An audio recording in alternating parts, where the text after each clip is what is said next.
lesson, I would like to answer some questions and so I can discuss it further. May pahabol ka. Parang yung ang daming pahabol. Saan ba ako nun? Ito, Bisaya to, mamaya. Depende, I need you here. Okay. Good afternoon, Pastora Grace. Can you please explain about God's unconditional love and the conditional promise of God? Thank you and God bless you. Okay. Unconditional in a way that He gave His Son while we were yet sinners. Okay, that's unconditional. But, sabi nga niya, nung binigay niya, doon nagkaroon ng condition, like whoever believes in Him. So that's the condition. Hindi niya tayo pipilitin. So He will not force His will sa atin. So that's why we are given a free will. Kasi He doesn't want robots. He wants us to love Him out of our free will. Kaya tayo binigyan ng free will kasi He's not creating robots, we're creating a family. So, unconditional in a way that before the foundation of the world, He decided to give His Son. But on that basis, sabi niya, whoever believes, whoever. And then, that's the unconditional love of God. But, after nga nun, sabi ko when you have the light, we are not judged according to tawag nito, we are justified by our faith, but we are judged by our deeds, by the light that we receive. Kasi God will not judge us kung hindi natin alam. Kaya the gospel is being preached. Kaya in Romans 1 is about a worldly sinner. Romans 2 is about religious sinner. Masahin mo yun. Kaya maintindihan nyo, ano pa. Then Romans 3, kaya maganda po yung Romans, sana magkaroon po kayo ng series dito. Maganda po ang Romans. Now, about the conditional promises, sinabi ng Panginoon doon, especially sa mga promises niya, may condition. Example na lang, Colossians 1:21, that we will be presented holy and blameless before Him. So that's the part, that is what sanctification does. Ibig sabihin, pag dumating po si Kristo, pag pinesent niya tayo sa Ama, sabi nga niya, to be blameless and holy. Pero makita natin, if we continue the faith. Then, Hebrews 6, sabi niya, we have to be, go on from the principle of teachings, mga basic. Pero na-puzzle ako nung na-amaze ako dahil sabi sa verse 3, if God permits. So, Bible answers Bible. So, nandun ko nakita sa 1 Corinthians 3, sabi ni Paul, I planted, Apollos watered. Apollos planted, I watered, but God makes it grow. So, on the basis of these scriptures, how do you reconcile that? Meaning, God will determine who will grow or not. On the basis of our choices. How we respond or react to every circumstances. Kaya hindi yan sa tagal kang Kristiyano, kundi how do you submit to God. Kung hindi tayo nagsasubmit sa Diyos, hindi niya tayo mabago, so wala tayong paglago. At wala tayong pagbabago, hindi po tayo spiritual. God wants us to be spiritual because di ba sabi sa Romans 8:14, those who are led by the Spirit of God are sons of God. Ibig sabihin, it takes maturity to be led by God. Lahat ng gagawin natin, it should be led by the Lord. Kaya, importante po na tayo ay maging spiritual. Kasi kung hindi, lagi tayo, we will judge everything according to our sight, according to what we hear. 5 senses pa rin magdedetermine sa akin, mag-motivate sa akin. Kaya spiritual. Kaya lagi kung mahirap po talaga na gabayan ng banal na spirito, lalo pag hindi kayo sanay, isuko yung gusto nyo. You'll never be spiritual. Because the key there is surrender. Give up. Kaya, so, okay. Bakit? Bakit? Okay.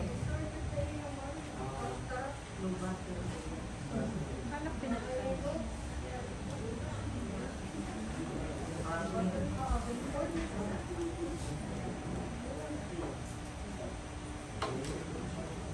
ko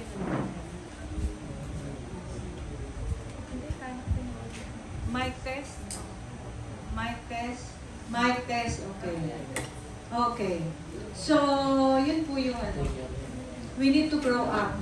Kasi hindi po ito na ituturo eh. Basically, hindi na ituturo. We need to grow up. We need to go on to maturity. We need to go to perfection. So, pag hindi natuturo to, ano motivation nyo sa tao?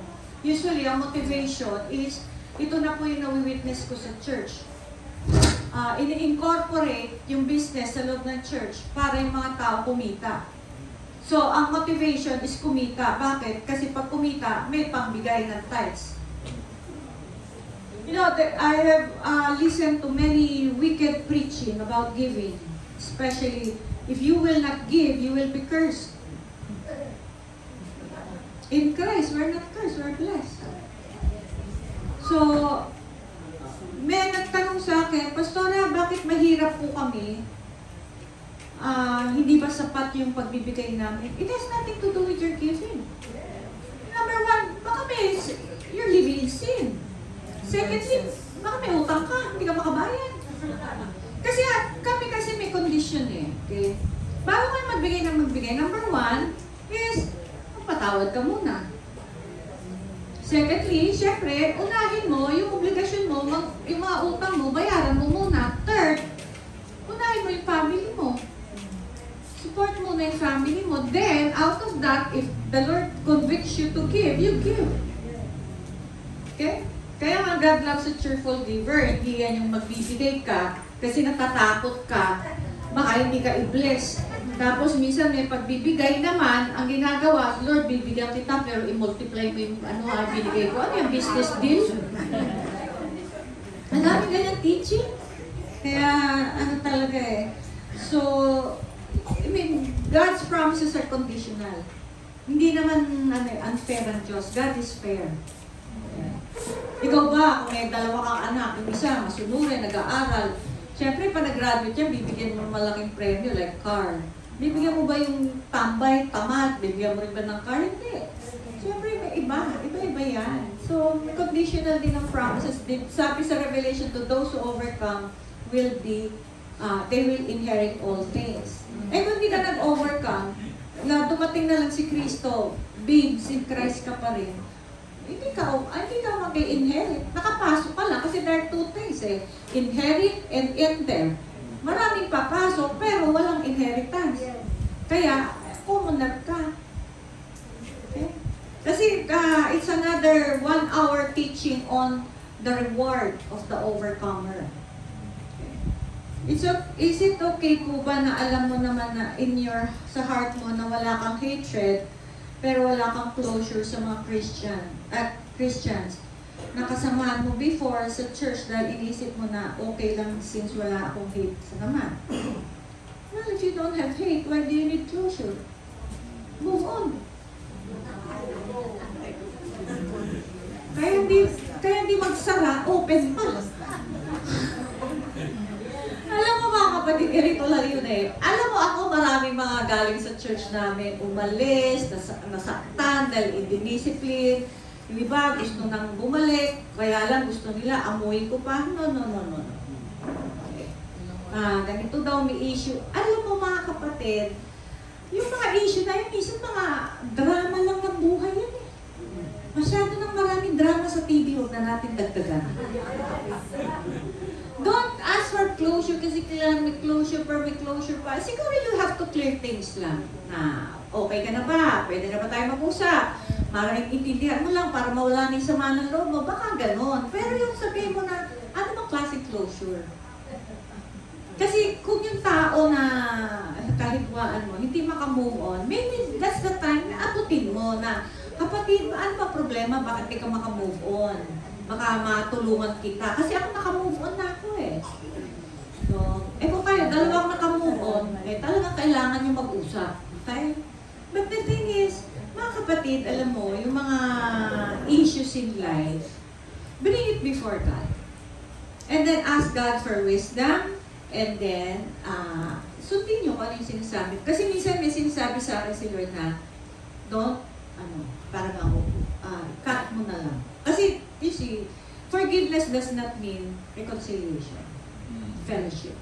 Kasi sabi nga, those who walk in the light will have fellowship with one another. If I'm walking in the light and she's not walking in the light, there's no fellowship. Ganun lang yun eh. So if she's not walking in the light, she lives in hatred, in bitterness, and I'm living in peace, and peace with God, peace with people. We have no common ground. There's no fellowship. Kaya hindi kami pwedeng magsama. Not because I hate her. Sure, maybe hate me, but I'm not. Basta sa akin clear conscience ko. But I will always be kind, okay? So, we must give, ano ba to? I have already mentioned to you, but if you want, we must give as the Lord, but to whom we must give from our heart. Sabi nga sa God loves a cheerful giver. So, to whom? Well, according to the Spirit. Kung sa church nyo, sa tao, hindi naman limited ng Diyos. Okay? So, pwedeng ministry na gusto mong suportahan, does not mean, kasi meron ng kasama niya, kung saan ka kumain, doon ka daw magbabayad. Kasabihan nila yan, di ba? Kung saan ka kumain, doon ka magbayad. Well, normally, to sustain the church, syempre, people must give offering. Okay? So, pero, kasi sa Old Covenant, ano po yan eh, mga 35% I believe. Hindi lang 10% yan eh. Binibase lang kasi yan sa Malakay 10% or everything. Pero, pag tinitingnan mo, babasahin mo Leviticus, more than, at it is not, it is a tax, tsaka farm goods usually. Sa New Covenant, it is more about cheerful giving. So, kung ito ang conviction mo, yun ibigay mo. But hindi yan out of threat, fear, and force. Okay? Kaya lagi ko sinasabi, if you want to give, you're free to give. I mean, saan? Ako, marami kasi kami, pinopost namin kung mission or sa church. So, depende kung kanino nila gustong magbigay. Pero usually, ang mga pumapasok sa akin sa mga mission. So, yun po. So, you can give to anyone or anything. Do not limit. Don't limit God. As long as it's from the heart na masaya ka. Okay? Kasi kung hindi ka masaya, huwag ka magbigay.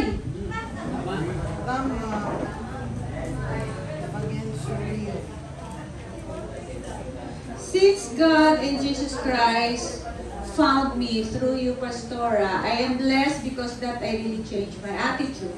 Kahit inaway ako ng mga bro and sisters ko, family, I cried only and prayed for them. My neighbor returned the shoes inutang niya from me, nasira. Okay, okay lang yan. Okay lang, smile ko lang siya. Yung matagal nga nagbayad sa utang sa akin, pinapray ko na hurt feelings na talaga. Are these all manifest fruits of the Spirit? Please explain more of the fruits of the Spirit. Okay. Example na lang kasi mahaba po kasi ang fruits of the Spirit. It's coming from the Spirit na binago sa'yo. Okay. Anybody, kasi isa doon is kindness. Anybody can be kind. Even unbelievers can be kind. Okay. But the thing is, yung kindness mo, pag yan rooted in your old self, mali pa din. Bakit? Mabait ka, mabibigay ka. Pag ginalit ka niyang tao, nanunumbat ka na, naniningil ka na, nagkikwenta ka na. So that kindness comes from the corruption. But when you are kind, you give, you're generous, ginalit ka ng tao, siniraan ka, hindi ka manunumbat. Kasi galing yan sa spirito na nasa iyo. I mean, anybody can be good, even unbelievers can be good. Mas may mababait pa nga yun. Diba? But that goodness comes from what? Self-centeredness. Remember, as a Christian, as the one who's been transformed, every fruits come from the Spirit. Hindi yan sa corruption natin. Kasi I can be good, I can be kind, pero once you make me mad, ibang story na yan. So, pag yun, nagalit ka dahil meron na buong kindness na create sa iyo ang Holy Spirit na kindness, hindi ka manunumbat, hindi ka mangingwenta. Why? Because that giving comes from the Spirit of God. Amen. goodness, love. Minsan, di ba tayo, ako, lagi ako nagkakasal eh, dahil ko kinakasal eh. Sasabihin nila, magka-counsel ako, why do you love this person? I love kasi she makes me happy. Eh, but what if she doesn't make you happy? You see, love is not an emotion, it's a will. How can you say love your enemies if that person hurts you? You cannot love, it is based on emotion. Hindi mo kayang mahalin kasi emosyon nga. Pero pag love, will, pag sinabi ni Lord, love your enemies, whether you're feeling right or no, you love it because you love that person because it's not an emotion but a will. Besides, marriage is character building. That's the purpose of marriage. At the same time, pag ako nagka-counsel na magkakasal, sasabihin ko, the only way to make this marriage work is bawasan yung self-centeredness. Because the reason why people separate, the couple separate because of self-centeredness. Okay? At the same time, when you aim to get married, to make that person make you happy, dun palang mali na. The reason why mga young people, lagi ko ina-advise, make yourself first single, not lonely. Because loneliness and singlehood are two different things. I am single, I'm a widow, but I'm not lonely. I can be alone. You can be in a crowd, still lonely. So, once you are satisfied, fulfilled in your life, now you can share yourself. How can you share yourself when you are so full of emptiness? Kaya you expect your partner to fill you up. It does not work. Because only Christ can fill us. Hindi po ba? Kaya yan, joy. Hindi ko maintindihan, ang dami-dami kong pagsubok eh. Pero bakit ang saya-saya ng puso ko? That is joy. Ibang happiness, circumstantial yan eh. Joy. So yung joy, ibig sabihin, ako nga minsan sabi ko, ang dami-dami kong hinaharap sa misyon, dami-dami kong pag-uwi ko, ang dami-dami kong bodily pains. Ano pa nga ako eh, meron pa ako schedule for CT scan, ang dami-dami kong pains. So sabi ko, bakit ang saya-saya ko? Dami kong problema, pero saya-saya ko. Tapos sabi ko kanina nung lunch break, bakit ako excited? Ano ba meron? Ano ba meron? Wala naman nabago dito. Diba? Sabi ko, ano meron? Lord, ba't ako excited? Excited ba ako sa Bacolod? Excited ba ako sa ano? Alam mo yun? So, I don't know why am I excited. Pero alam mo, iniisip ko pa nga yung gasto sa Bacolod, yung baka. Pag uwi ko, I only have 10 days, Iloilo na naman. 2 times sa Iloilo, ang laki na naman gastos. After nun, Pagadian, tapos na nun, yung retreat namin, tapos nun, oh my gosh, Lord. Sabi ko, ba't ako excited? Saan ako excited? Sana kayo. So, I don't know, that's joy, di ba? So, I pray that you will have that. So, okay lang naman maging mabait, pero it must, tandaan nyo, when it is fruit, walang kwentahan. Praise God sa life nyo. I'm blessed every time I listen the message from God through you, through the message, nakikita ko sarili ko, ano pa ang dapat baguhin sa buhay ko, physically, spiritually, to make sure I'm saved to the end. Well, wala pa tayong perfect, you just press on. Continue, keep on believing, keep on holding on, keep trusting God, keep seeking Him, keep walking with Him. Have an intimate relationship. That will make us secure to the end. Kasi kung wala kang relasyon sa Diyos, hindi ka sigurado. Pag may relasyon ka, ibig sabihin nakikipag-usap ka, kinakausap ka rin. Hindi yung pray ka ng pray, ikaw lang nagsasalita, ang Diyos, magsasalita pa lang, Amen, Lord, bye-bye. You let Him speak to you, let Him point things in your life that needs to be changed. You see, you don't, hindi ka maghahanap ng kasalanan, okay? Kasi si Isaiah saw his corruption when he saw the glory of God. When he saw the glory, sabi niya, woe to me, for I have an unclean lips. Saan niya nalaman na may unclean lips siya? When he saw the glory. That's why the Word of God, sabi nga niya, when you see the glory, the light of God, you see yourself what needs to be changed. Huwag kayong mag-sin, search. Ibig sabihin, pag nakita mo yung light ng word, doon mo kikita yung darkness mo. Okay. Kaya nga dapat, we need to grow in the light. How do we grow in the light? Is when God convicts you of your sin, confess ka, God, don't justify, don't resist, don't deny, because once you deny, you justify, and then you resist. But when God point to you something, pagka kunyari, nagalit ka, okay? I-ano mo, tanongin mo, ba't ako nagalit? You let the Holy Spirit search your heart. Search your heart. Search mo, ba't ako nagalit? Ba't ako nainis? Ito pa pala yung kulang ko. Maging honest tayo. Nainis kasi ko, Lord, kasi itong taong to, I'm being honest before ka. Naiinis pa rin ako, I get frustrated. Katulad nung one time, sabi ko before coming here, sabi ko, Lord, you know what? I get so frustrated. Kasi nga, napansin ko, sabi ko, Lord, ba't ganito yung mga tao, with all my pagod, wala man lang, alam mo yun, parang napapagod ako, tapos ganito sila, and then I complain. Normal yun eh.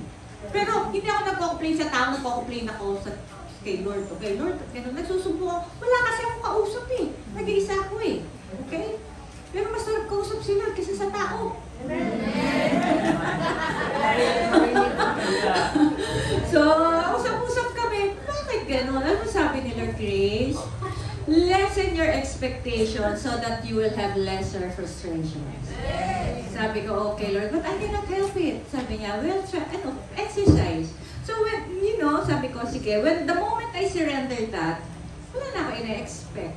I don't expect anything. Pag papasok na naman sa mind ko, kailangan itong ganito tao. I know, forget it. You see? So, makita mo that we delivered from the frustration when we have lesser expectations.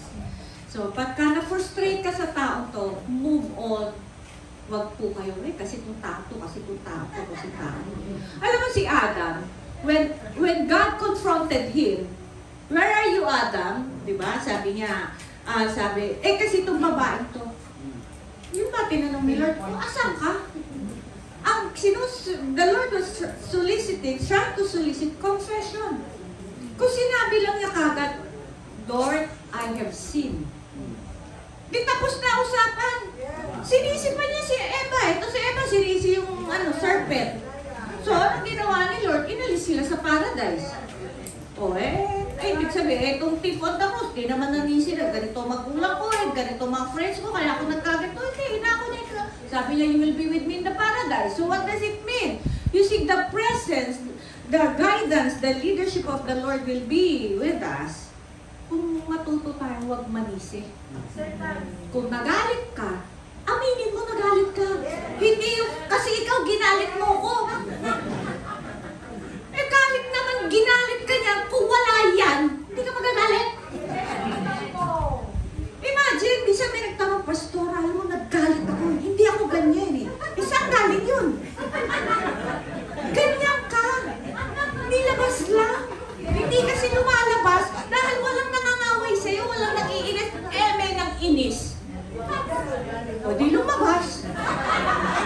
Tapos sasabihin mo, hindi ka ganyan. Saan galing yun? Invento?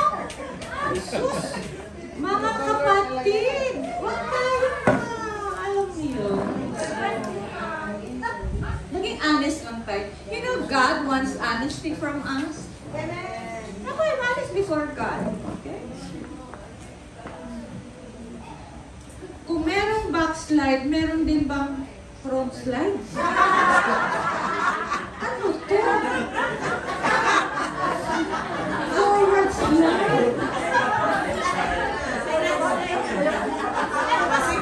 Wala sa Bible yun.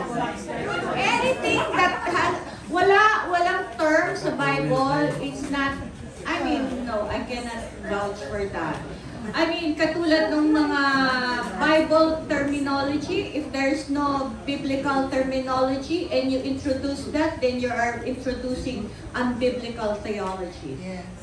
Minsan may nag-pray, I pray for Pastoral Grace, give him triple anointing. Wala na triple sa double lang, di ba? Sabi ko, ayoko nun, Lord, ayoko nun. Hindi biblical yun eh. Anything unbiblical biblical, huwag niyo tanggapin. Kayo naman, triple wow! Hello? Kayo naman, OA eh. How will you explain the process of salvation on the man on the cross beside Jesus?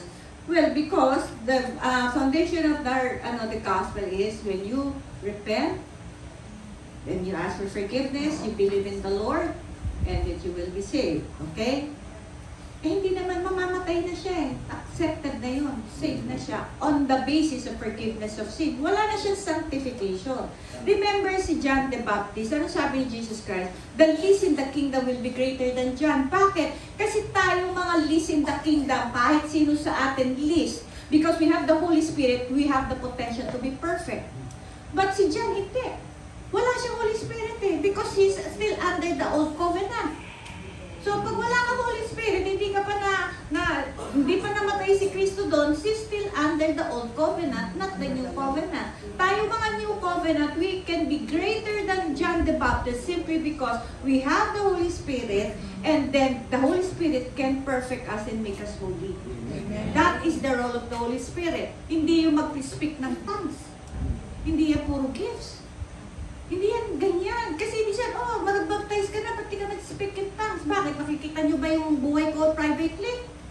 Ang dami-dami dyan, nag-speak in tongues, wala namang fruits. You see, unclean spirit makes a man unclean. Anong dapat gawin ng Holy Spirit? Make him holy. Is that logical? So, that's it.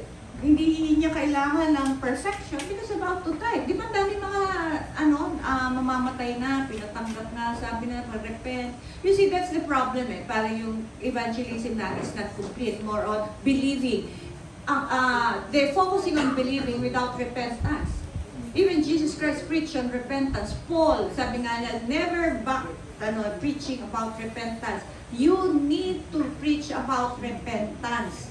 Okay, hindi naman necessarily na, minsan kasi may nagtanong sa akin, Pastora, yung sa patay, kailangan ba, kailangan mag-preach. Sabi ko, you need to be sensitive to Holy Spirit. One time po kasi, merong isang company na nag-request sa akin ng retreat. These are all unbelievers. Sila na yung nagpunta na, nagsasabi na, sabihin mo sa pastora nyo, magpa-retreat sa amin. Sabi ko, ano nakakain na ito, mga unbelievers to? So sabi ko, Lord, I'm not an evangelist. So what should I preach? You know what I preach? The purpose of man's existence. Lahat yun umuwi convicted. Kasi lahat sila namumuhay sa kasalanan. Lahat sila may kaliliin. Sabi lang, papakasal na kami. Isa gusto na makapaghiwalay sa kanyang gay kaliliin. You see, if you are sensitive sa Holy Spirit, He knows the need. Kaya kailangan alam natin kung ano yung share. Hindi na lang yung parang, repent! Sino mga tao, ano daw? Patay yun eh. May namatay, tapos sasabihin yung repent. I mean, you need to know how, there is an art of conversation. Kailangan may wisdom ka. Hindi na yung tapos tuturo mo yung mga rebulto. Alam mo, isa mga Kristiyano, nagiging legalistic tayo. Huwag tayo mga legalistic. I mean, let us be, flexible. The Holy Spirit knows. Yun nga yung gusto ni Lord. Na lumalago tayo when we allow the Holy Spirit to lead you.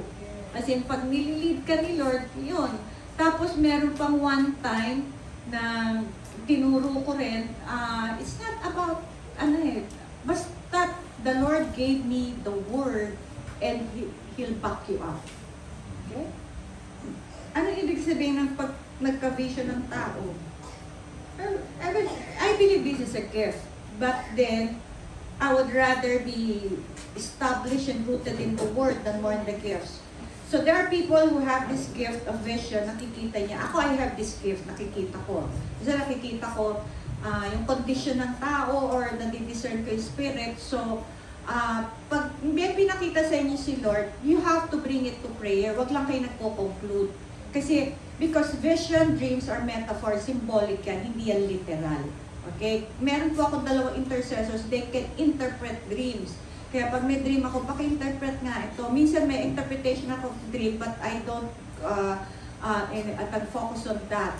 Pag may sinabi si Lord sa akin, okay, meron lang siyang message. May message po ang vision and dreams, but make sure it is coming from God.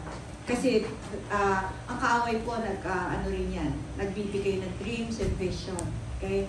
Kaya kailangan you know how to handle those things. Kailangan you can consult your leader about that para maintindihan nyo. But if your leader is not really gifted on this, I believe in a church, meron po yung mga gifts. Okay?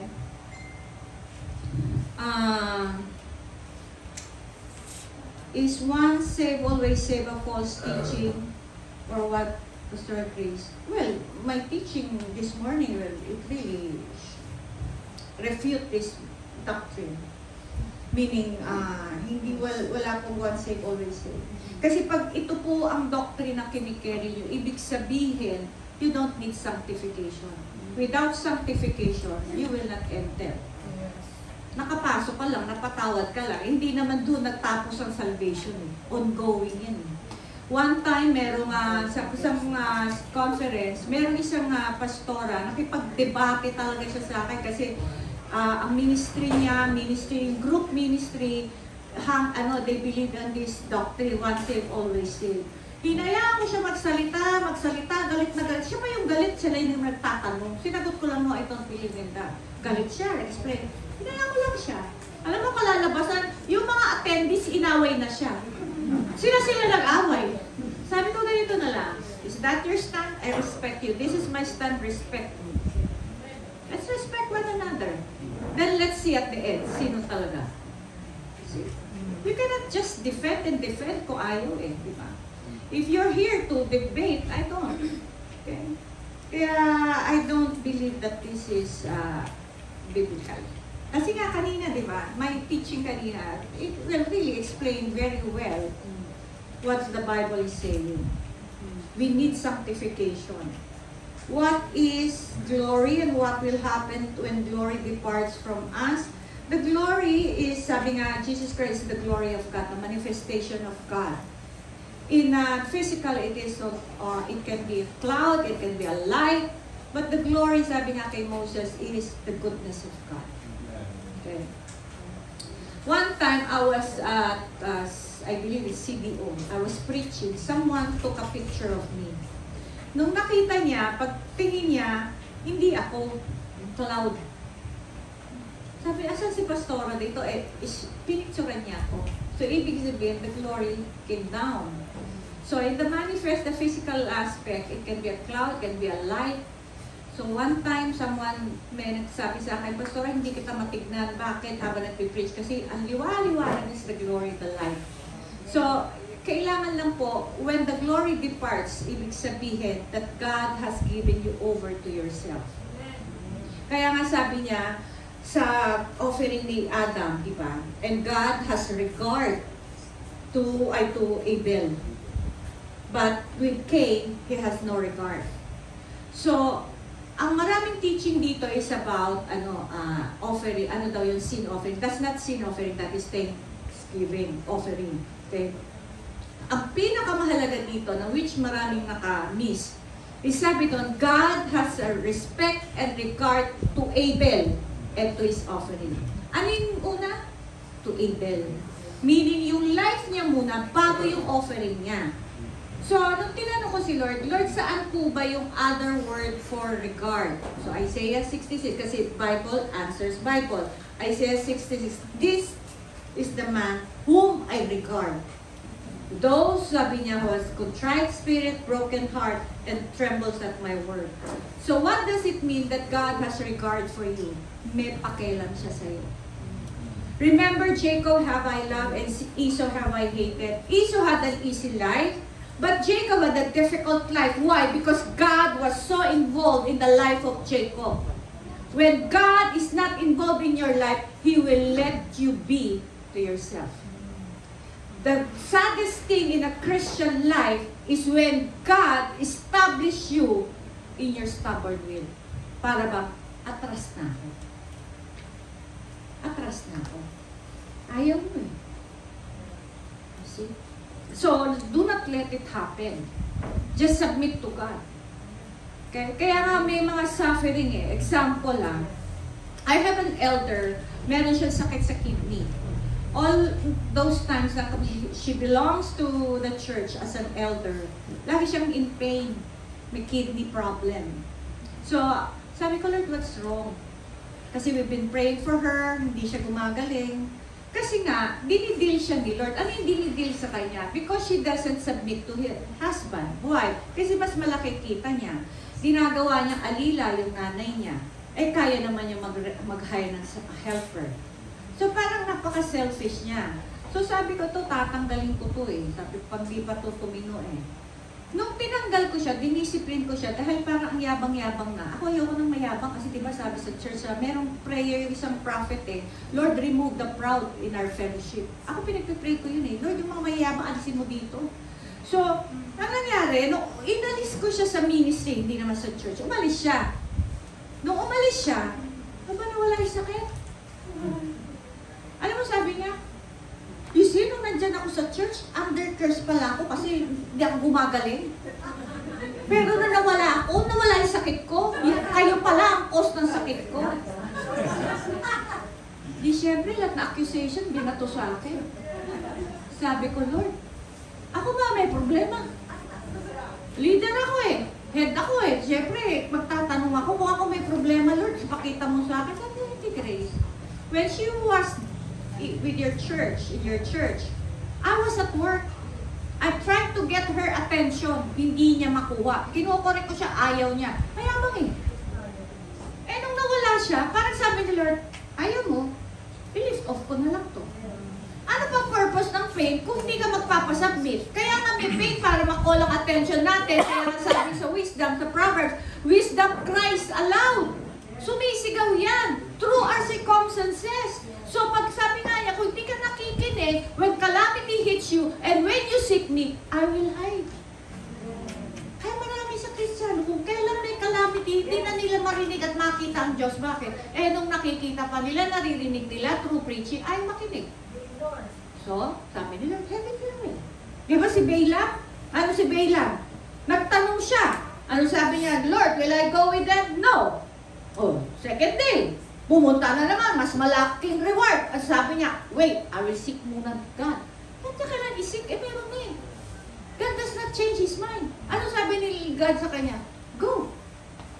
So sabi ko, di ba you're not a man that changes your mind? Bakit pinag-go mo?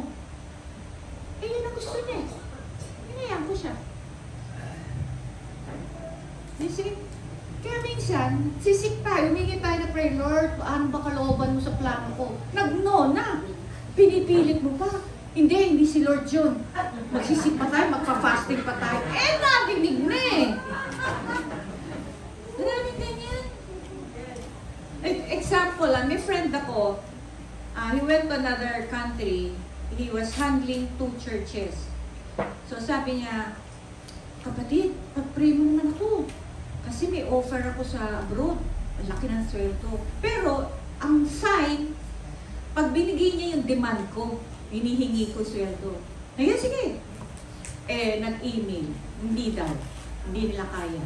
So, sabi ko, yan na, sagot na.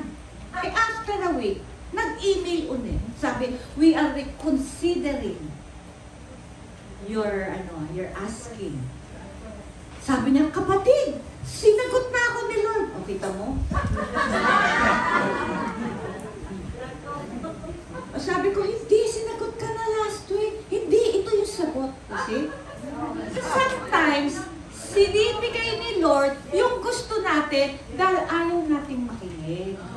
Kaya mga kapatid, nung pagbalik-bayan niya, sabi 2 years lang naman, 10 years na siya doon, hindi pa siya nagbuma. Pag-ganong-ganon lang siya. Bakit? Ang laki ng bahay niya. Ang laki ng churches niya. Pero nung kausap ko, spiritually dead.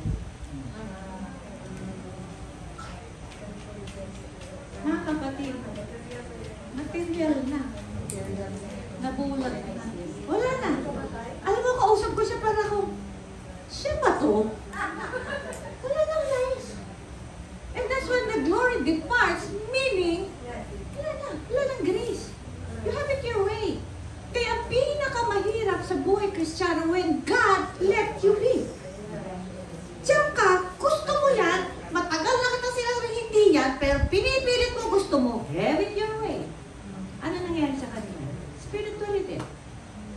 Mayaman sila, oh yes.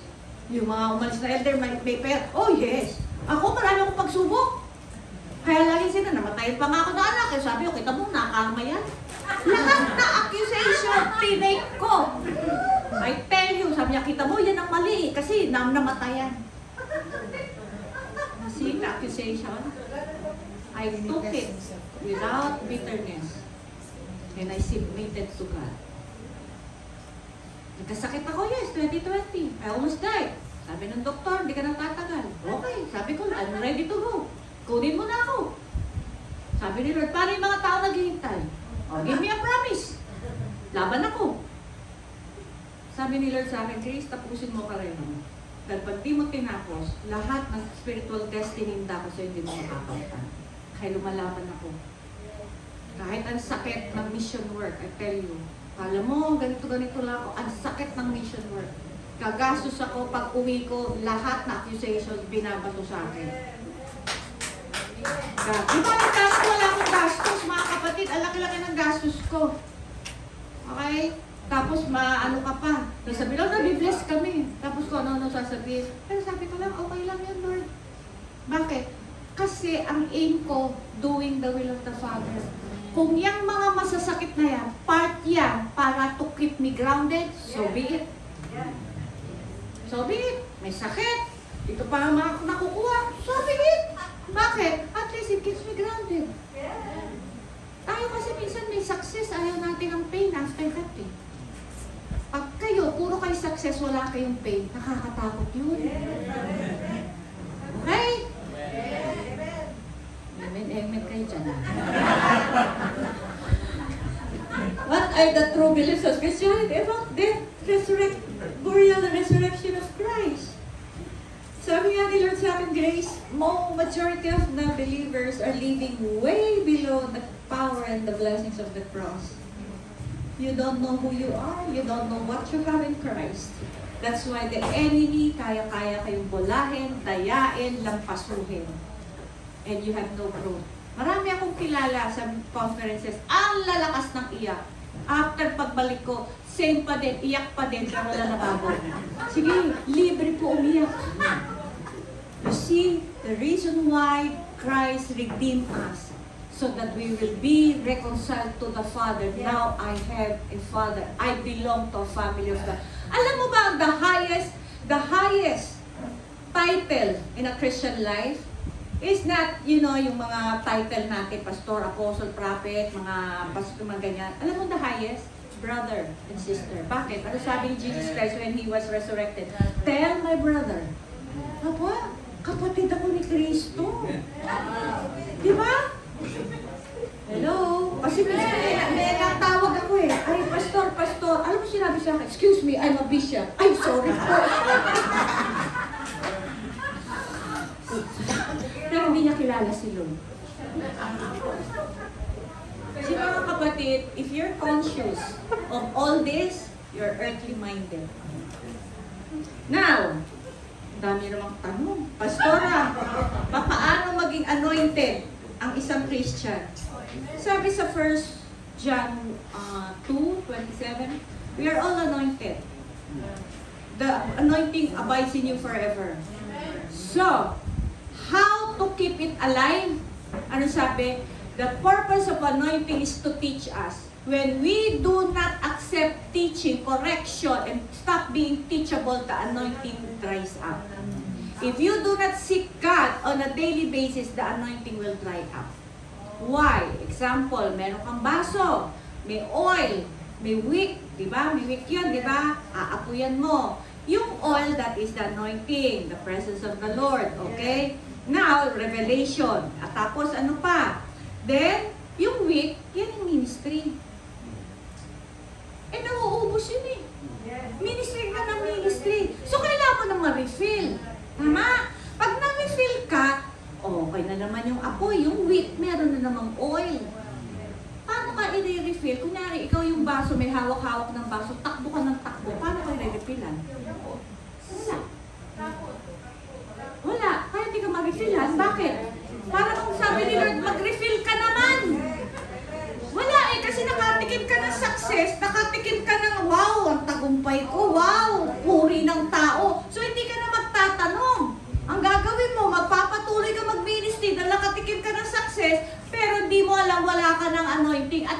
congregation hindi rin nakaka-recognize kasi mga karnal. Only an anointed person can determine if one person is anointed or not. Kaya pag ang congregation, minsan meron ako na-meet na pastora, ayaw niya lumago ang kanyang congregation. Tama na daw yung forgiveness. Bakit? Kasi kaya niyang bulahin. Pag tayo po, sabi sa Matthew 24, woe to you who nursing babies. Pag kayo po, hindi yan regarding lang tribulation, ibig sabihin, pag hindi nyo pinalago ang congregation nyo, you are woe under God. Woe to you who are nursing babies. Pagdating ng tribulation, hindi tumibay ang mga congregation nyo. Lagot tayo, pero. Kaya kailangan talaga pagtibayin natin ang faith nila, obedience nila, at alam mo, ibigay mo yung anong goal. Kaya ako lagi ko sinasabi, ang goal ko is to be more like Christ and to what? What Christianity is all about, to pursue the will of the Father. Lahat tayo punta doon. Ay, maraming na-o-offend pag nako-correct. Nababawasan kami.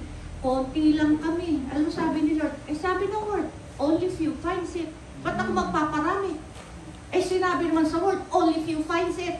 Nagparami ka, kung lahat naman yan, nakapahamakan, sagot ko pa yan. I will focus on the small numbers. I make sure they are follower of Christ. Dahil pag yan, 10 lang, pero yan ay naging kawakis ni Kristo, pag-release ng Diyos yan, makapangyarihan yan. Parang 11 disciples. If you will consider Jesus' ministry, sasabihin niyo failure yan eh. Bakit he has only 11? Pero they turned the world upside down. Kaya mag-focus lang kayo kung ano yung meron. Ako quality, hindi quantity. Ano ko kayo madami? Sakit sa ulo?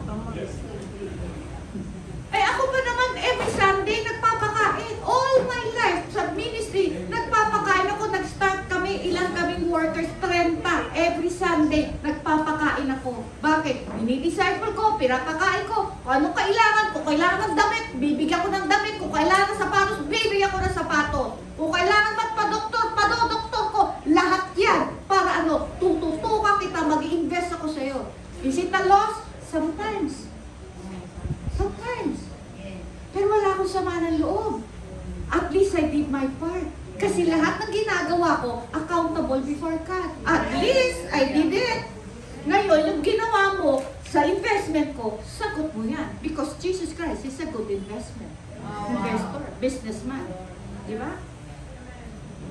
So, kung gusto mo maging anointed, spend time with the Lord. 3 spiritual blessings that may present, especially to a leader. Intimacy, revelation, anointing. These 3 must be present. Without these 3, you are not a, tawag nito, a vessel of honor. Pastora, ito na yan, unsaon. Ano ba yun? Ano yun? Unsaon.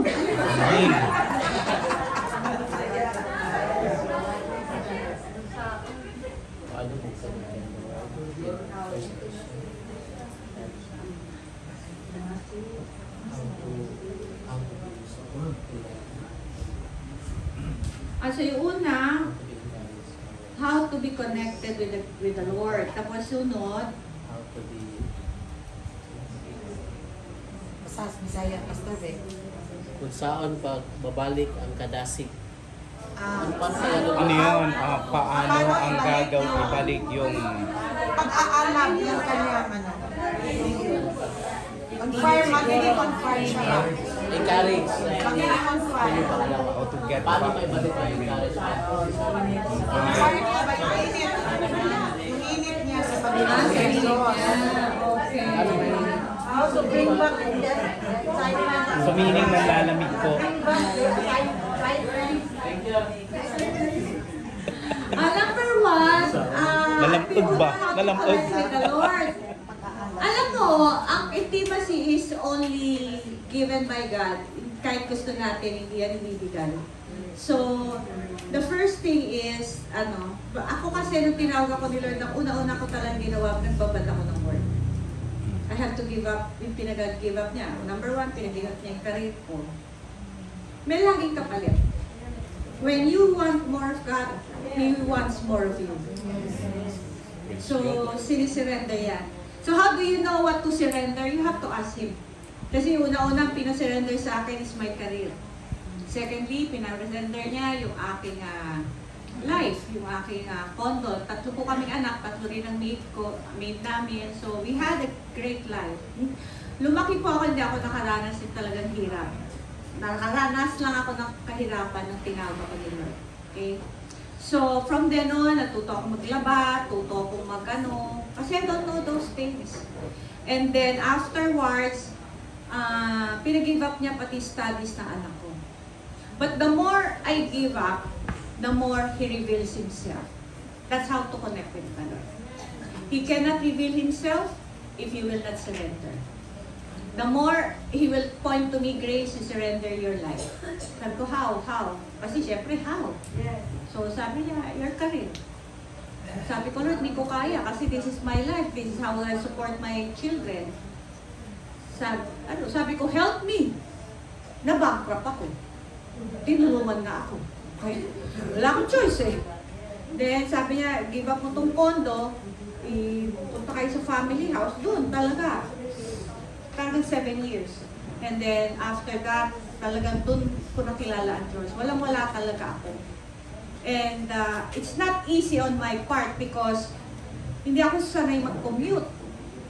And wala na rin yung sasakyan. So, pipila ako sa jeepney, iyak ako kasi, ano ba itong buhay doon? Hindi ako sanay. You see, you have everything and to nothing. That's not easy. Pero kung mahirap ka, sanay ka sa hirap, tapos hindi ka pa rin makasurrender kay Lord, something is wrong. Diba? Something is wrong. Eh ako talagang, hindi ko sanay yun eh. Sanay kami na everything is done for me. I mean, to have that kind of life, it's struggle. I tell you, it's a struggle. Sabi nga sa akin ng friend ko, parang ikaw si Moses, you know, Moses, they had everything and yet, dinala niya sa wilderness. Yeah. Wala, pati reputation natin. But, yung kapalit is entirely far from, you know, mas talaga ang reward. You know, knowing the Lord is the greatest reward. And the beauty about that, hindi nag-graduate yung mga anak ko, although yung isa ko namatay, pero yung panganay ko, although hindi siya graduate, pinag-aagawan siya ng mga multinational company. He's earning, almost 300,000 a month. Yeah. Pero hindi ako humihingi ni 5, hindi na ako binibigyan. Nung na-hospital ako, sabi sa akin, pasensya naman, hindi na kita mabibigyan na. Hindi, wala ako sa mga loob ng anak ko. Hindi ako humihingi. I never ask. Minsan ako sabi niya, Ma, pupunta ka, sino maglilibre? Ako o ikaw? May ganun pa. Kaya ako wala akong income. Wala akong asawa, wala akong salary, wala akong sweldo. Pero kaya ko. Minsan sasabi ko, sige, punta tayo, Japanese. Bakit? Eh, anak ako ng hari. Eh, kayo kaninong hari? Ay, kanino kayo anak? You see, I don't know why Christians live below what God intends for them. Hindi, wala naman ako milyon. But I don't live, you know, when I present myself to people, meron nga nagsabi sa akin sa isang probinsya, Pastora, siguro ang yaman mo. Bakit mo naman nasabi? Sabi niya, puti mo kasi yung mga balat namin, iba eh. Sabi ko, ano kinalaman sa balat yan? But you see, because you represent God, and I really want to represent God because I want to show you how God takes care of me. Diba? Kasi the husband should take care of the wife. Diba? Kailangan pag-aganday mo yung wife mo, alagaan mo yung wife mo, nagre-reklamo ka, ganyan ang wife mo, pag-agandayin mo! So, makita natin that the husband should beautify their wives. Makakapag tayo mamaya. Punta tayo ng salon. Kasi mga kapatid, wala naman akong husband. I've been a Buddha for 38 years. So makita mo na, God has to take care of me. Kaya na hospital ako, sabi ko sa kanya, you allow this, He take care of me. And the problem is, I've been taking care of people. Nobody takes care of me. Lahat hihingi sa akin lahat ng problema nasa akin, susolusyonan ko. Paano ko? And that's where really, talagang dito kumiyak kay Lord. Paano naman ako, Lord? But you see, I get overcome that. Sabi naman ni Lord, overcome your humanity. Because it's not about you anymore, it's about me. And God has been gracious, generous in my life. Sometimes, you know, I really love eating out. Yun ang luho ko, kumain ng sa labas. So, like I sabi, pag uwi ko sa Makati, Lord, I want to eat, you know, Japanese, because Japanese is my favorite. And somebody will call me, like, Japanese tayo. Kaya. Pero sometimes, sige ako naman, huwag po tayo masanay ng libre. Yung bang pagkakainan na wala nang bunutan. Okay? Kailangan, unless na lang talagang hirap na hirap, okay, I will. Pero yung sabi mo, meron ka naman, tapos ayaw mong magbunot. Pagka bigayan na, contribution na, nawawala. Uy, nasaan si kapatid? Bakit nawawala? Alam mo, a generous heart is a happy heart. Ang sarap kasama ng generous people, di ba? Pero mahirap kasama yung kuripot. You know what? Ano mo yung root word ng miserable? A miserable life is miser. If you're a miser, you have a miserable life. So if you want to be happy, be generous. Okay? Be generous. Kaya, ang Kristiyano hindi kuripot. Sino rito ang Kristiyano? Amen!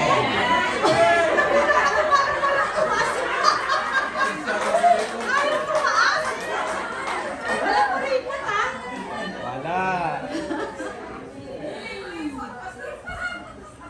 So, wala kuripot. Ay, wala sa, ano ko yan, sa vocabulary ko yan. Sa family namin, walang vocabulary sa amin ang kuripot. Tsaka we don't hoard things. We give things. Giver kami, family ko, giver. Bigay ng bigay, bigay ng bigay. I mean, pag namigay kami ng clothes, yung talagang may enjoy ng tatanggap. Hindi yung, ano ba to, basahan o ano? Hindi, pwede pa yan. Kasi pag namigay kayo, yung masasayaan yung tao. Okay? Kasi ganyan tayo, mga anak ng Diyos. So, okay na? Okay, so I hope this through mga question and answer, marami tayong pointers na napanggap. Okay? So ngayon, tuturo ko lessons from backsliding. Okay? Hebrews 10:38 to 39, for the one right with God lives by faith. If anyone turns back, I will not be pleased with him. We are not of those people who turn back and are lost. Instead, we have faith to be saved from the punishment of sin. Proverbs 4:18, but the path of the righteous is like the light of dawn, which shines brighter and brighter until full day. So nakita natin dito, ang path daw natin dapat paliwanag ng paliwanag, hindi yung, ano kaya kalooban ni Lord? Ano kaya ang gagawin ko? Wala na nun. It becomes brighter and brighter. It becomes what? Very clear. At the same time, makikita ng taong liwanag ng Diyos sa atin. We are the light of the world. Okay?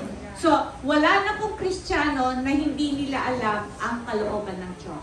Maybe the specific, but the general, you must know this. Okay?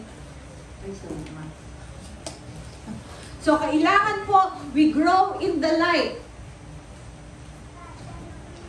Now, ang sabi dyan sa 2 Corinthians 3:18, but we all with unveiled face, beholding as in a mirror the glory of the Lord, are being transformed into the same image from glory to glory, just as by the Spirit of the Lord.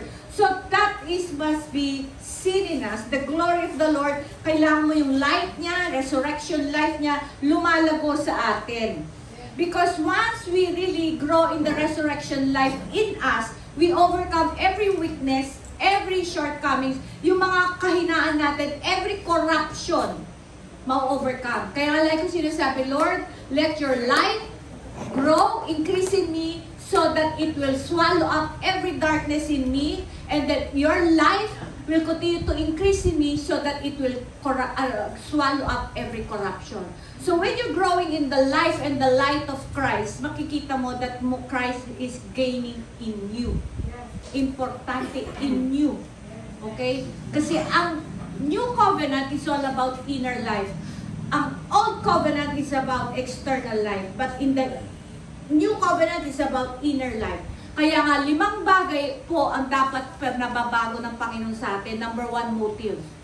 Second is thought life. Third is attitude. Anong attitude mo? Hindi ka nagsasalita, pero yung puso mo kumukulo. Okay? Fourth is your action. And then fifth is your words. 5 yan. Sabi niya, yan ang 5 ipapa-purify ni Lord sa atin. Especially the motives. Why are you doing this? Why are you doing this? You see? So, the more the Lord will impart Himself to us. How? Sabi niya, if you lose your life, you will gain true life. Meaning, if we surrender something, part of us is lost. Siyempre, part of us nabawasan.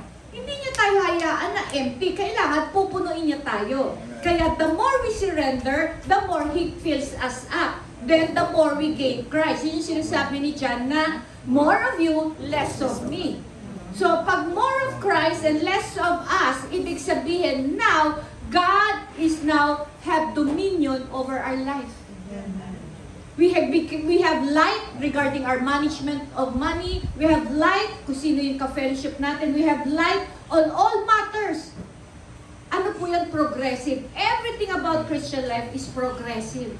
Laging nagpo-progress. Hindi yan pwedeng static, hindi pwedeng maging stagnant. Dahil pag yan naging static, I can assure you, backward ang papupuntahan nyo.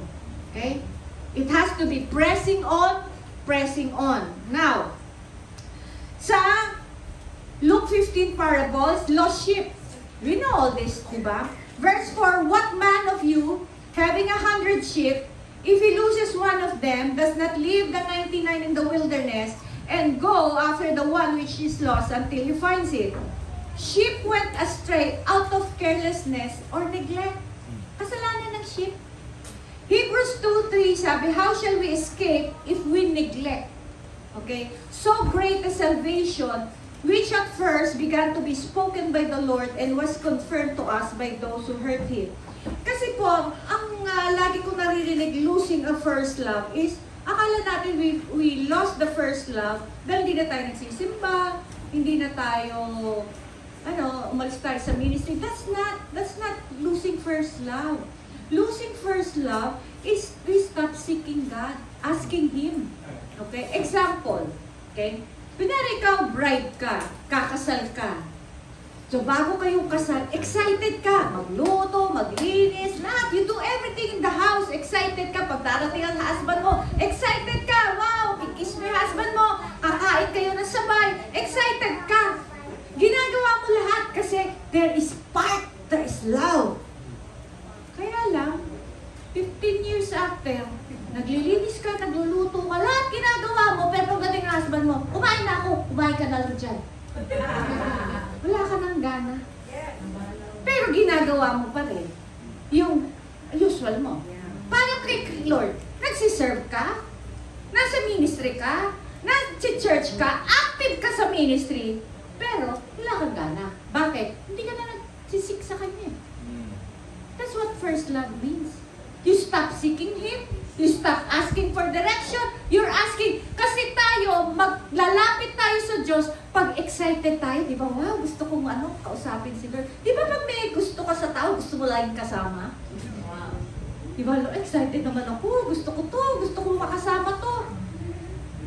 Ikaw kasama mo na nga. Ayaw mo pa eh. Di ba? So, ibig sabihin na wala nang spark.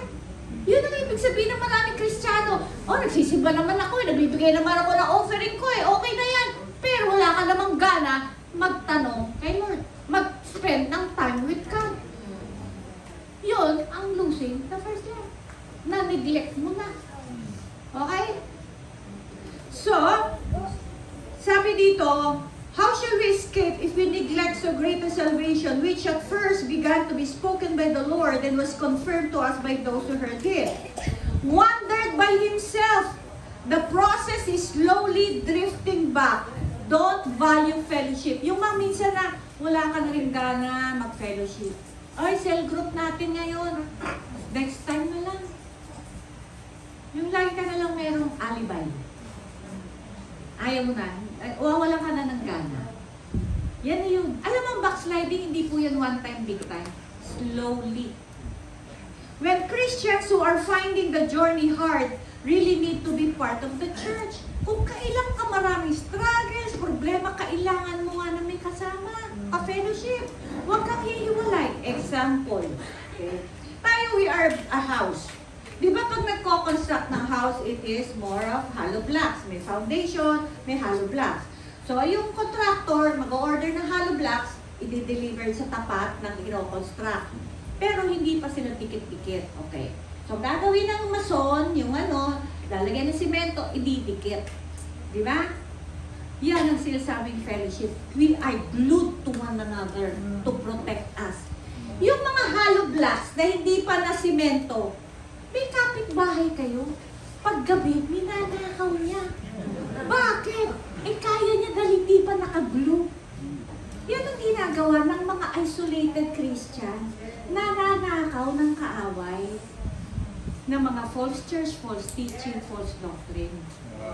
Pero the moment you're connected in a church, in a fellowship, you are glued to one another. Ipoprotect ka ng kapatiran.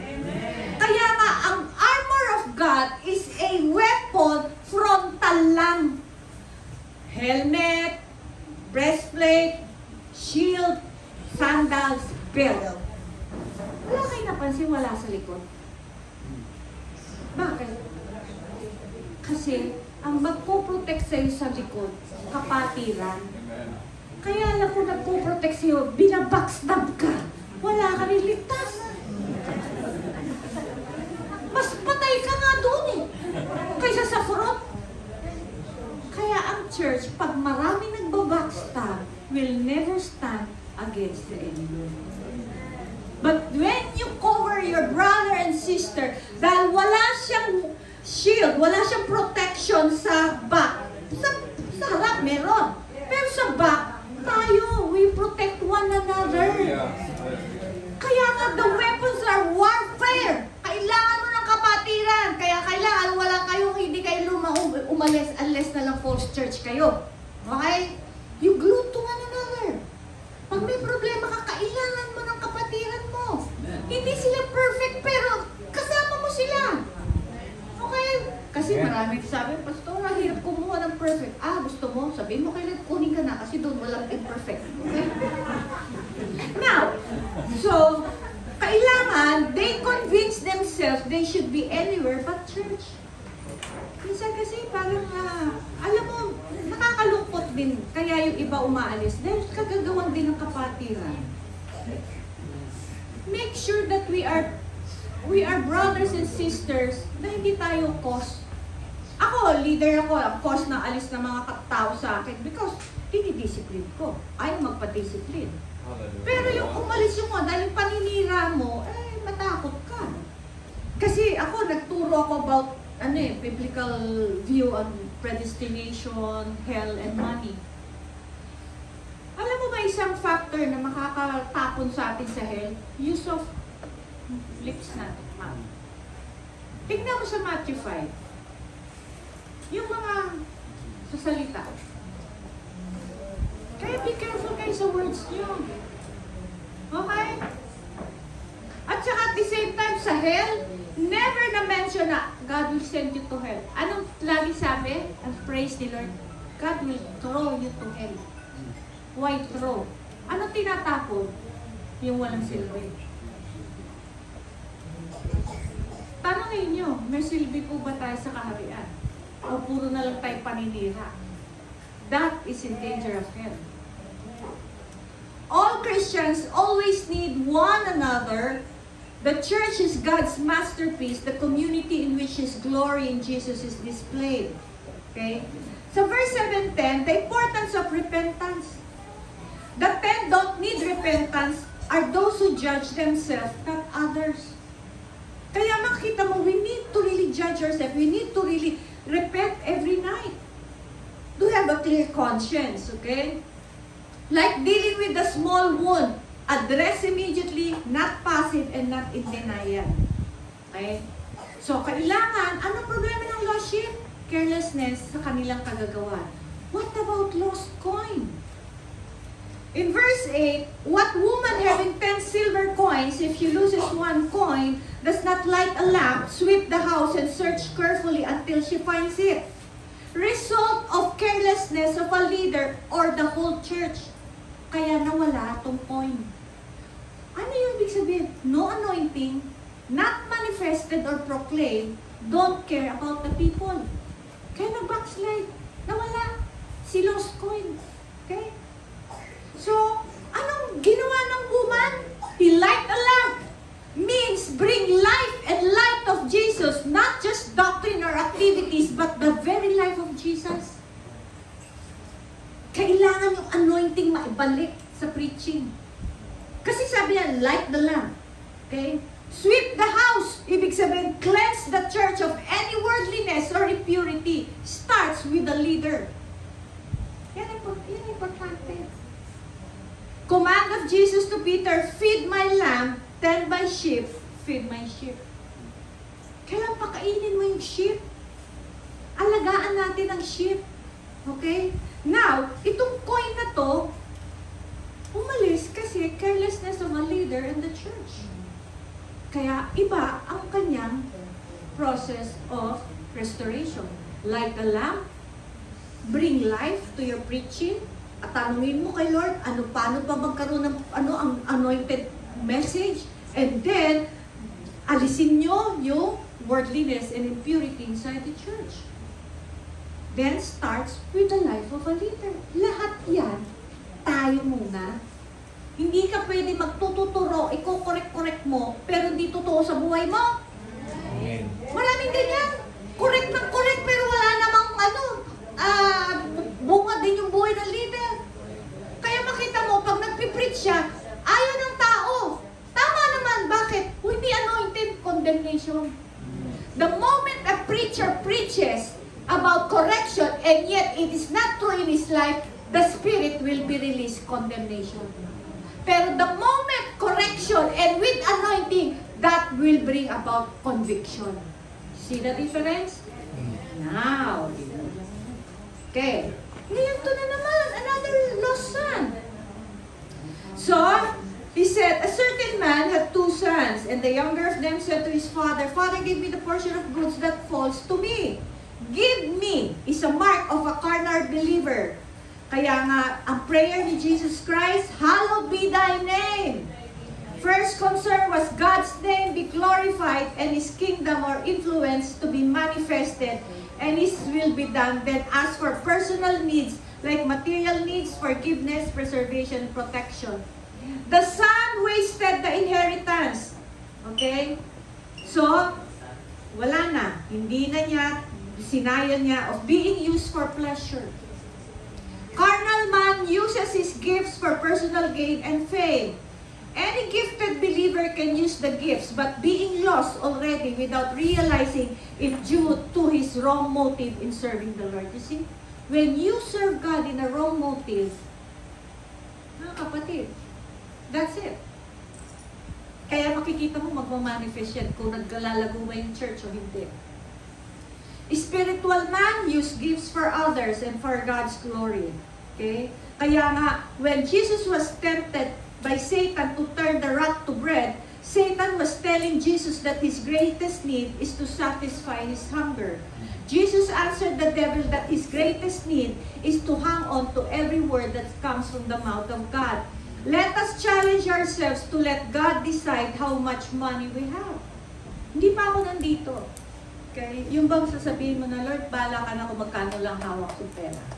I'm not there yet, but I am pressing on.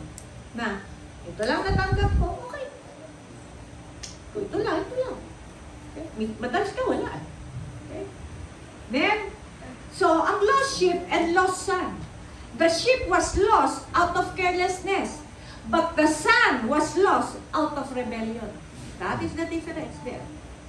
The shepherd looked for the sheep, but the father did not go after the son. You see the difference, mga kapatid? Right? The father's love involves strictness. Kasi akala natin, pagmamahal ng ama, ibang, he can tolerate, walang tolerance sa ama. Mahal nga niya tayo, pinapalo nga niya tayo eh. He allows suffering for His children to come to Himself. Ang purpose ng suffering, matauhan tayo. Without suffering, people will not have realization. Kaya lang, hindi lahat nagkaka-realization eh. Yun ang masakit. Now, in verse 17-19, but when he came to himself, you see, nagka-realization. He said, how many of my father's hired servants have bread enough and to spare, and I perish with hunger? I will arise and go to my father, and I will say to him, Father, I have sinned against heaven and before you, and I am no longer worthy to be called your son. Make me like the one of your hired servants. 3 things happen. Realization and repentance. Pag may realization, repent.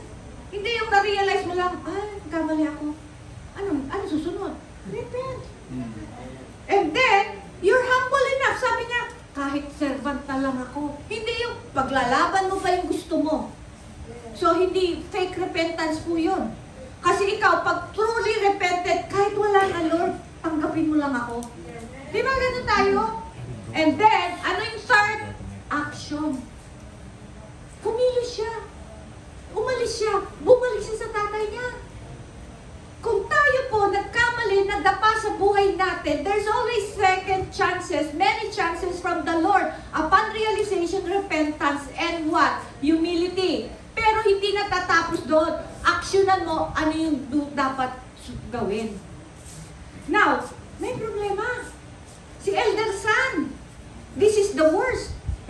Kasi akala natin may kasalanan lang dito si Bunso. Si panganay meron, mas masahol. Why? This represents religious people. The younger son's backsliding was outward. The older son's backsliding was inside. Mas masahol. Kasi yung, at least yung anak na bunso, obvious. Yung panganay, patago. Yan ang marami sa loob ng church, backslider na. Okay? He wants to look spiritual, but when circumstances arise, all the ugly things in his heart are being exposed. He became jealous of his brother who was reconciled to his father and being celebrated. Kaya kita mo si Cain, ba't siya nagselos kay Abel, pinatay niya. Hindi man tayo makapatay, pero papatayin natin sa ating salita. Pagka ikaw yumaman, may illegal yan. May illegal yan. Yumaman ka lang ha. May illegal yan. Verse 29. So he answered and said to his father, Lo, these many years I have been serving you. I never transgressed your commandment at any time, and yet you never gave me a goat. I might marry with my friends. You see, anong meron din siya? Give me. Lumabas. Okay? He has some heart issue as the younger son. God has a way of bringing out what's inside of us. Ilalabas ni Lord siya. Ilalabas at ilalabas niya, kaya magkikreate yan ng situation. Ang una mong response or reaction shows what's in your heart. What is in our hearts when we see somebody being blessed more? Being promoted ahead of you? When being recognized more? Ano feeling mo? Oh, jealousy. Ang sasabihin mo, hindi naman yan magaling. Magaling ako. Yan, yapang yan. Many thought that a person should not be blessed, but God's opinion is different from ours. Ikaw, ang bait-bait mo. Tapos yung pasaway na elder, biglang nagkakotse. Anong feeling mo? Bakit, Lord? Mas matagal ako.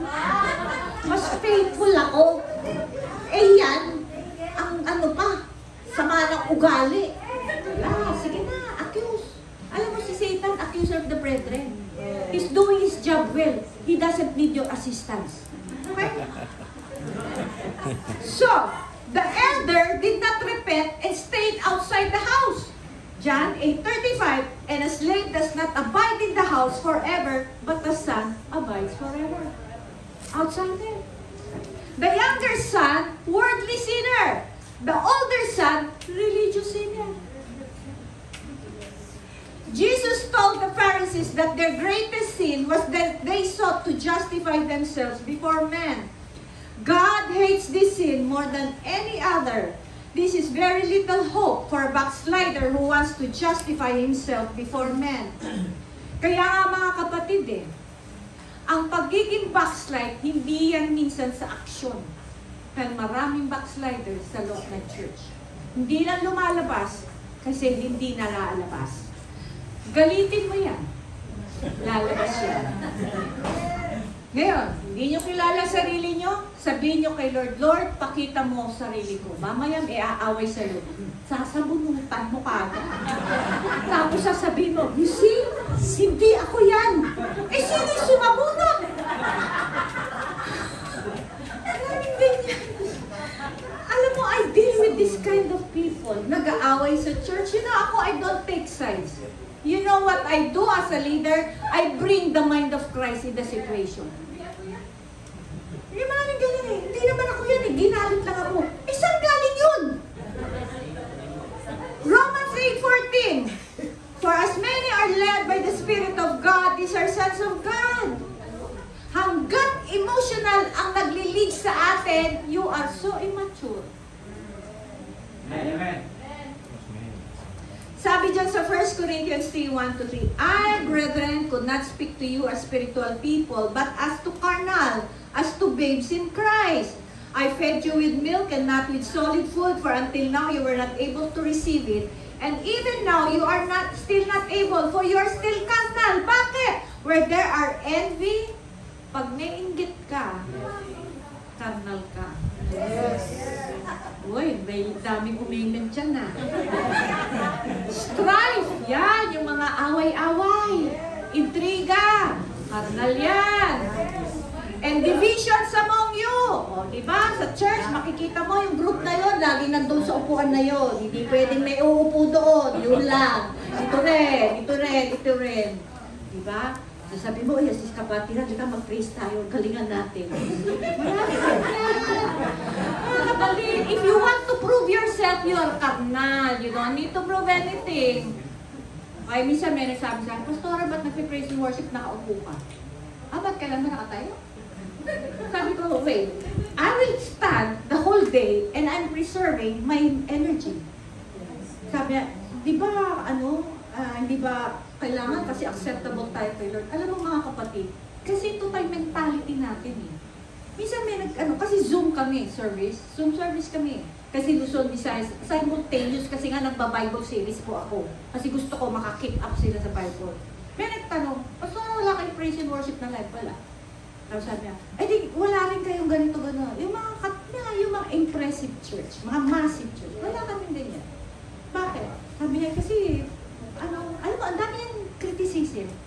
Sabi ko, alam mo mga kapatid, ilang oras lang sa simbahan, 2. Alay natin 3. Sino ka, pag uwi mo ng church from Sunday afternoon hanggang Sunday morning, ano ka, yan ang mahalaga sa Diyos kaysa kumanta ka, pero pag uwi mo, you're hypocrite. You may have an impressive church, a massive, impressive praise and worship, a massive church building, but your life from Sunday afternoon to Saturday are not acceptable, you're nothing. Alam mo, one time, nasa Iloilo ko. So, sabi ko sa amin, Lord, mag-service ka. So, Lord, sino ka atin? Wala naman akong church dito. Invite mo lang. Wala pa kami mga 20. Wala kami praise and worship. So, sabi niya, -1. Oh, -1. Alam mo ba, may dumating na late. Lahat sila hindi makatayo. Bakit? Ang lakas ng presence nila.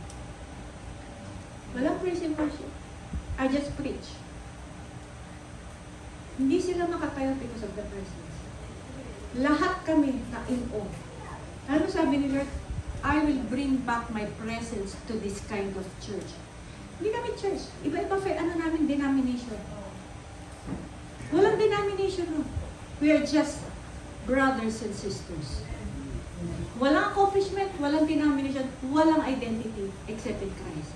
All of us have the desperate for God. That the reason why God came down. You see mga kapatid, tayo kasi meron tayong church mold. Kailangan ganitong church, ganito. Hindi mga kapatid, yung buhay mo outside of church, that is more important. Kahit anong ganda ng praise and worship nyo, kahit anong ganda ng church nyo, kung buhay mo from Sunday afternoon hanggang Saturday, wala. Wala yan. Kaya hindi ako yung napipintasan nila, wala daw ko yung praise and worship. Hindi pwede kasi yung sound system namin hindi kaya ng Zoom sa home. Kaya recording. Pero alam mo, what I motivate, encourage the church of CRCN, live your life in a way that is pleasing and acceptable before God. Kaya, makita mo, kahit Zoom lang kami, ang lakas ng presensya. Bakit? Nililimit ba natin ang Diyos? Yes. Kasi, bakit? Standard lang naman ng tao yun. Si Lord, pag nakita niya may puso na gusto siya, desire siya, pababayan. Ngayon, kung pupunta kayo ng church dahil gusto niyo lang ng attendance, hindi yan pupunta. Amen po ba? Yan ang nangyari sa church eh. Pupunta lang, sige na, pakita na lang tayo sa leader natin para wala na lang tanong-tanong. Kasi may ganun pa eh, no? Parang utang na loob pa ng leader yung attendance mo. Okay? And then, sabi nga niya, for you are still carnal, for where there are envy, strife, divisions among, are you not carnal and behaving like mere men? Alam mo, nagtatanong ako dito sa, alam mo, sabi ko sa inyo, matanong ako. Sabi ko, Lord, di ba sinulat ni Paul to, in-address ang Corinthians, sabi niya, behaving like mere men? Is he not addressing it before men? And when we are reading, we are men? What does it mean? Carnal. He wants us to be spiritual. Pero makita mo ang Corinthians, yung letter ni Paul, pag napansin mo, I thank God for these people. Pero ba't sa Galatians, ni wala malang, I thank God, pinagalitan niya kagad. He hates religious people. Legalistic.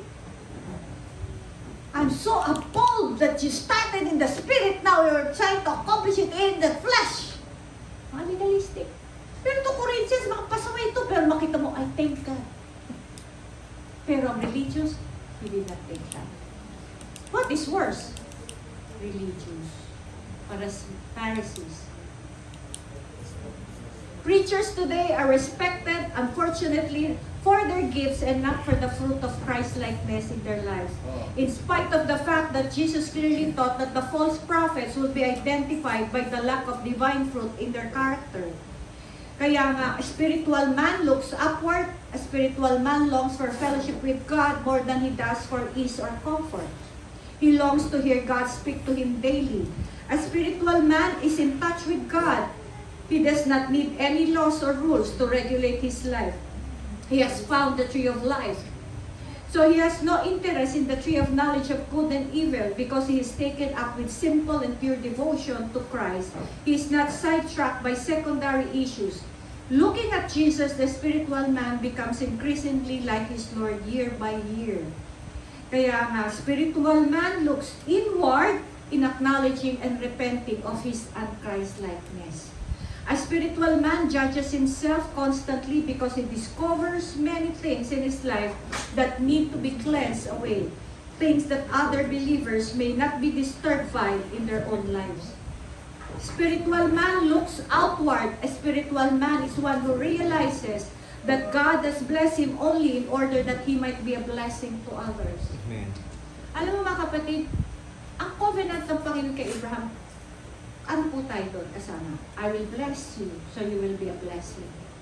If your life is not a blessing in any way, something is wrong. It means you're not still under the Abrahamic covenant. So sasabihin mo, wala naman akong pera. Bakit? Pera lang ba? Isa kasi, ang dali natin mag-define ng blessing, pera eh. Material. A blessing is an expression of your service to God and to others. We need money ako, practical part of my life. I need money. Paano ako makakalis? Ano ako, sasampa na lang sa palakpak ng aeroplano? Hindi. I need ticket.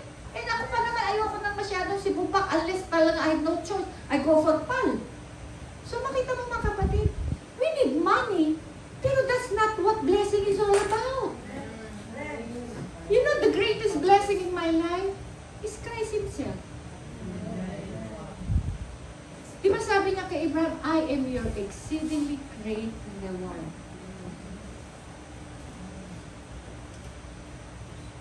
Kaya mga kapatid, itong mga since God has been so good to him, He's good to others too. You treat people the way God treats you. He has received freely from God and He gives freely to others. A spiritual man does not seek to gain anything from others through his service for them, neither money nor honor. Like God, he only seeks to bless others through his life and his labors. He will never expect any gift from anyone, for he trusts in God alone for every need. Kaya mga kapatid, itong mga sabi sa Philippians 3:12-14, not that I've already attained or I'm ready perfected, but pressed on, that I may lay hold for what which the Christ has laid hold of me. At sabi dito, Lord, gusto kong mahawakan, makamtan, na bakit mo ko inangkin? Bakit mo ko niligtas? Hindi lang yan natatapos for penalty of sins, but gusto kong mahawakan ano ang aking journey at hanggang sa aking katapusan. It does not stop from forgiveness of sins, but as I go along, I know life becomes meaningful because you called me. Not to serve you, that is just out of intimacy with the Lord will birth out the ministry. When you have ministry without intimacy, what are you giving to the people? Amen. Kaya nga sabi, out of our intimacy, listen mga leaders, out of intimacy with the Lord will birth out the ministry. Out of what He gives you, you give. And only by seeking God, only by spending time with Him, only by surrendering to Him so that He can give more of Him to us, then that's the time we have give to others. Without receiving from Christ, we cannot give what we do not have. Mostly we give our head knowledge, but not Christ. Hallelujah. We cannot give ourselves. Magfo-flow lang ang Panginoon sa atin, yung binasag niya, binago niya, yan ang maibabahagi natin. Pero kung walang binago, walang binasag, dahil di ka nagpabasag, wala yung pagdaloy sa atin. At ang binibigay mostly ng leaders, yung kanyang sarili, hindi si Kristo. Kaya ang mga tao, is either condemned or religious. Walang conviction. That's what happened to the church. Don't ever judge people that they are backslider because they don't attend church. Because measure yourself. Maybe you may be active in the church, but in the eyes of God, you're a backslider. Because of what? Being religious and being blinded kung ano yung kailangan mabago. Mga kapatid, this is just the first day. And we have second day. Ito magaan pa to. Amen. Magaan pa to. Bukas mabigat, bright and arlo.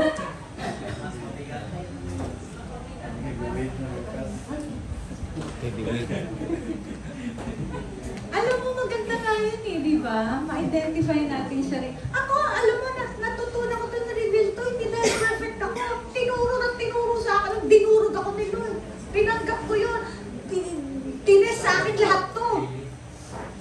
It is just, it's not a one-week lesson. It is a lifetime from 2001 hanggang ngayon. Yan yung mga tinuturo sa akin.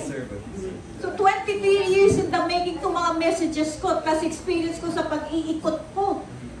Sa umpisa ba, hindi ako ganun. Ako! May temper din ako. Disciplinarian din ako. But the thing is, challenge me. I allowed, Lord, sige, inalaw mo na. Lahat ng accusation, sinabi na sa akin, especially nung namatay ang anak ko, ang sakit na accusation sa akin. Pero I took it with grace. Sabi ko, Lord, sige lang. Minsan, naghahanap pa ako ng kung sino magsiservice sa akin. Kasi nga, hindi ako makaservice. Di ba? Grieving ako eh. Anong nangyari? Ano mo sabi sa akin? Anong denomination ka? Hindi ko alam eh. Ako talaga, hindi ko alam eh. Independent. Anong fellowship ka? Wala din eh. Anong ano ka? Ministerial? Wala din. Hindi ka namin natutulungan. Nasaan ang love? When I was in need of a pastor, I got condemnation and accusation instead of help. But did it stop me from going to places to minister to leaders? No. Why? Because I'm not after the acceptance of men. I always after the approval of God. Kasi kung ahabulin ko lang acceptance ng tao, matagal na ako huminto. So I never stop. Why? Because the greatest reward ng Diyos sa akin is He Himself. Amen. Amen po ba? So mga kapatid, this conclude the first day. I pray that you have learned so much that will bring you towards your spiritual destiny.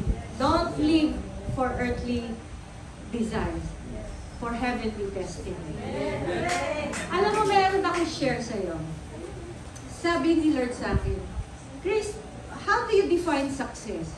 Sabi ko, inwardly, syempre, yung accomplishment mo, lahat. Alam mo, sabi ni Lord sa akin, you know what success is? When you allow God to be successful in making you whom He wants you to be. When you allow God to work in your life to make you to what He wants you to be, you're making Him successful and success will follow through your life. Kaya aim ko, be successful, Lord, in my life. And I will not run after success in the world because all these things shall be added unto me. Amen po ba? Purihin ang Diyos. Palakpakan natin. Amen! Thank you, Lord! Thank you! Come on, stand and say thank you, Lord! Come on! Open your mouth! Come on, people! Open your mouth! Thank you, Lord!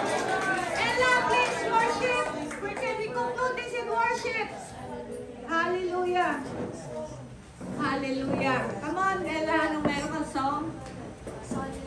Okay, kahit ano. Basta let's give glory to God. Is His God good? Yeah! All the time!